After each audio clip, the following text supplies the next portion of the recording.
clinique Pasteur, c'est une clinique spécialisée en cardiologie et en cancérologie, qui sont ces deux pôles d'excellence. Une grosse clinique, voilà, de 500 lits environ, qui a la particularité d'appartenir à ces médecins.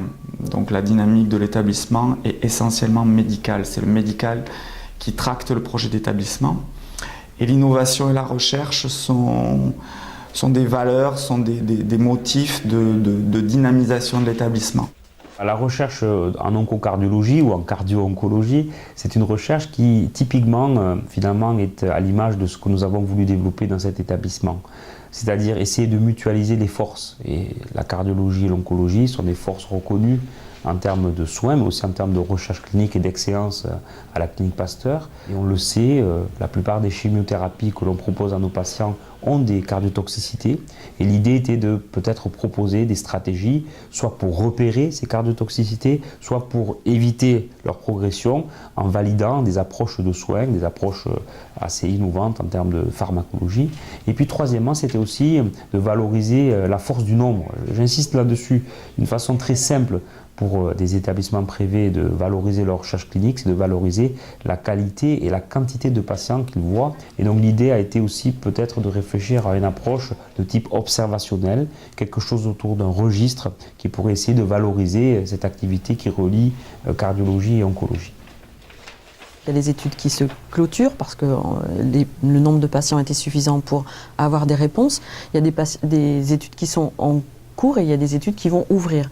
Donc on est toujours à la recherche d'avoir un certain nombre d'études disponibles, ouvertes, pour pouvoir faire rentrer les patients au moment où ils en ont besoin, dans différentes situations.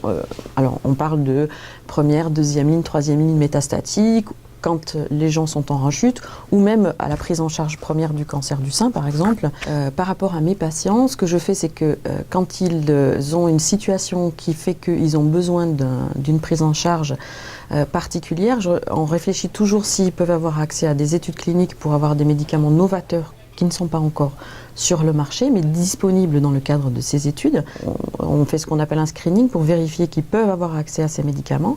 Et ensuite, ils doivent recevoir le traitement à la clinique. Ils doivent avoir un suivi particulier avec ce qu'on appelle des CRF, c'est-à-dire qu'on doit remplir des documents à chaque visite pour faire remonter l'information de la tolérance et de l'efficacité du traitement de ces médicaments pour après avoir des conclusions sur des études qui portent sur des milliers de patients. Donc ça peut être des études complètement internationales. Donc c'est quelque chose qui est toujours en mouvement et toujours accessible aux patients. Tout ceci est très rigoureux. Il y a des critères de sélection de patients extrêmement précis, définis au niveau international par les grandes entreprises pharmaceutiques et les sociétés spécialisées d'oncologie. Et ceci nécessite une collaboration constante et indispensable avec des assistants de recherche clinique. Mon rôle est donc d'être le lien entre le médecin investigateur, le docteur Despax ou ses associés, et le promoteur à l'origine de l'essai, et également être le lien entre le médecin investigateur et le patient. J'aide le médecin à recruter des patients, leur proposer de participer à un protocole de recherche clinique, organiser, planifier ses rendez-vous, ses examens. Et en fait, je les suis tout au long de l'essai et une fois que le traitement est arrêté, puisque les études de cancérologie en général durent au moins une dizaine d'années. Pour ce qui est du lien entre le promoteur et l'investigateur, donc je vais participer à la mise en place, la gestion de cette étude, la randomisation. Donc la randomisation, c'est l'attribution d'un traitement à un groupe de patients de façon aléatoire. Pour pouvoir développer des essais cliniques, il faut avoir des patients incluables. Donc il faut une grosse activité de spécialistes qui font le diagnostic des cancers et qui les opèrent. Donc ce qui est important à Pasteur, c'est que nous avons beaucoup d'équipes de chirurgie et que nous collaborons avec plusieurs cliniques environnantes qui s'occupent énormément de chirurgie des tumeurs du sein.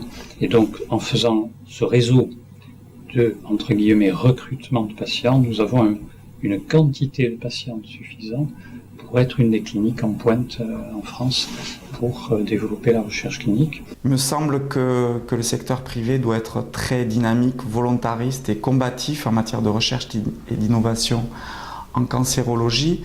C'est le cas ici avec des logiques de coopération onco-cardio, onco-radiothérapie. Voilà, il faut vraiment essayer d'impulser ce type de démarche parce que c'est l'avenir de cette discipline dans le secteur privé qui est en jeu. Si on n'impulse pas une dynamique, on va dire, volontariste, combative en matière de recherche et d'innovation, on aura du mal dans le secteur privé à exister en cancérologie.